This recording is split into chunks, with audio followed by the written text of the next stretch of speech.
All right, second half of the show.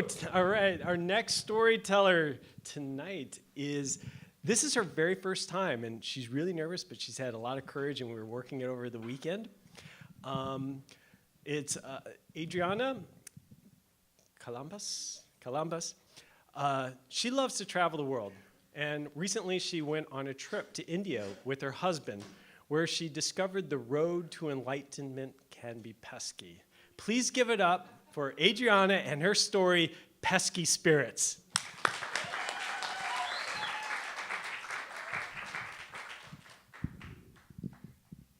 Great, thank you. So I think my husband, he's still out. Okay, we have been married for perhaps 20 years now, and I consider that we complement each other. He's very analytical, he's very logical, and I am more of the dreamer, lover of fairy tales, and I love mythology. And because my love for mythology, last year we decided to travel to mystical India. So one day, and we decided to, well, really, we did not decide. I decided, and he followed it. And because India is very big, we decided to go to the northern part of India.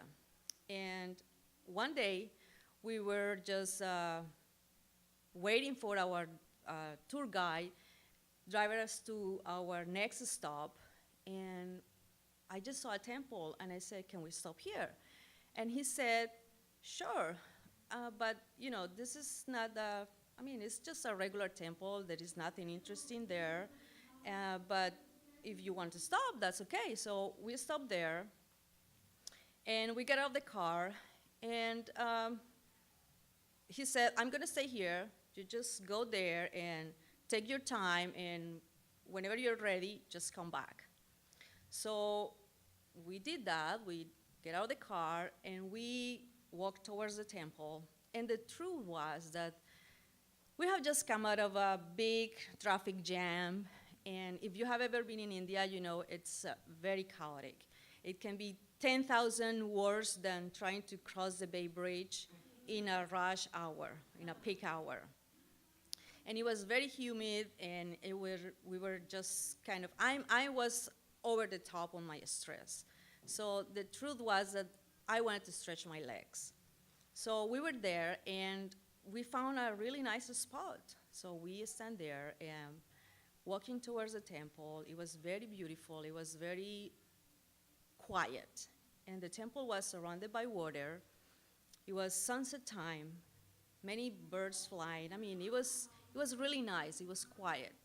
It was the perfect time to just, relax and take a deep breath and breathe out. And, the perfect time to practice our Western mindfulness training. And suddenly we saw a girl, a woman basically, coming also towards the temple. And she was dressed in this beautiful sari dress, red dress with golden, pink, yellow, very colorful. She had a really big and expressive eyes, and she had this thing, the bindi in the red, in the forehead. And I was, in this altered state of consciousness, saying, oh my gosh, this must be a ritual. Something is going on here, very special, maybe a ceremony or something. And then I nudged my husband, and he started unpacking the camera, ready to take a grab of whatever was going on. And she stand up just right here, so they have no idea of what personal space means, but there was plenty of space, there were no tourists, there were very few people, but she decided to stay here. So then I was excited, I said, oh my gosh, I'm gonna be part of this. And I just love to be, immersed in this culture, I love it. And then she was carrying a tray, and then suddenly she started, okay, I look at her, and she looked at me, and we smile at each other, so it's kind of, oh, that's cool. And she was carrying this tray, and she suddenly started throwing into the water what I believe was crumbles of pita bread. And then also into the ground where we were standing up. And there was all this area full of crumbles of pita bread. And now this happens in a split second. As soon as the crumbles touch the ground, dozens, hundreds, millions, trillions, I cannot say everything, but it was full of nasty, noisy rats. We were surrounded by rats. I mean, I was in shock. I didn't know what to do. But there was my husband holding my hand while I was just screaming, yelling, kicking. I wanted to run, but there was no place to run, really. It was terrible. I was in shock. I didn't know what to do. And then, as far as the rats appear, they disappear. And then I look at her, and she looked at me, and she smiled. And I was not in the mood to smile at her. All I wanted was to slap her face, but you know, my husband was holding my hand, so I couldn't. And then she disappeared. Once I was able to grab myself back again, we went back to the car, and we sat down in the car, dead silence.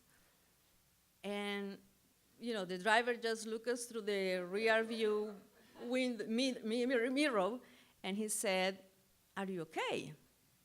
And my husband, in his logical mind, just said, "Yeah, we're okay. It's nothing to worry about it."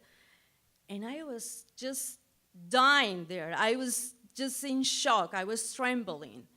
And I think he saw how pale I was, that he said, "I know what happened. You know, we are in the Rajasthan area where rats are sacred and holy. We believe that being touched by a rat, it's a really good sign. And we also believe that followers of Karnamati, and Karnamati is just one of the 33 million gods and goddesses that Hinduism has, we don't die.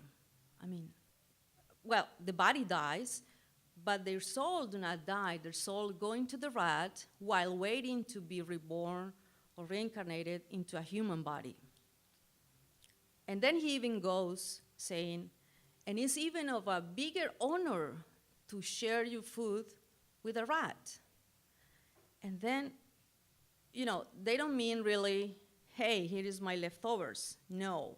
What they mean is, in a very romantic way, share the food with a rat. So that means I bite, and I let the rat bite. And then the bite, and then I bite. You know, like this very romantic thing. And I just lost it. My mind just went boom. And out of the many things that he shared that day, what really caught my attention was that they believe that Brahma, who is the supreme being in Hinduism, it's in all forms, and he takes all forms. The cockroaches, the rats, and this person, and that person, in the tree, in the cow, in the monkey, everything. So they do respect and love all beings. So I became a vegetarian for the rest of the trip. But once I got back into the States, in the plane, I have only two options: chicken or beef. Thank you.